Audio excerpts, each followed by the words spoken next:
Today I'd like to give another way to look at gaining external rotation in the shoulder, especially if your patient is very painful, with other manual techniques as well as traditional stretching.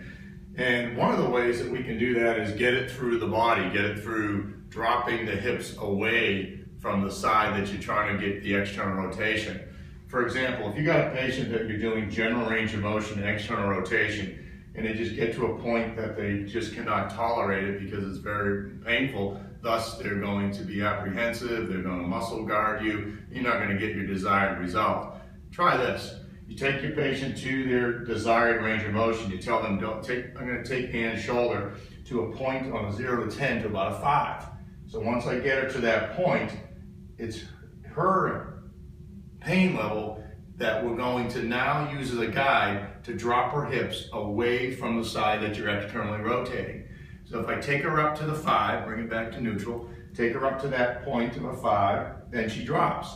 And as she drops, she's getting external rotation in the shoulder by getting it through trunk rotation. Now, her right hip is in external rotation in this position, right? She's basically in a figure 4. So external rotation of the right hip is external rotation of the left shoulder. So as I externally rotate my left shoulder, I externally rotate my right hip, just like internal rotation. If I wanted to work on internal rotation, I would do the same thing. I would internally rotate her humerus, and then she would internally rotate her right femur, and that's how you get internal rotation at the shoulder. So you get external rotation of the opposite hip from the shoulder, and internal rotation the same way. Try that back and forth a few times and see if you get less pain, less apprehension, greater motion.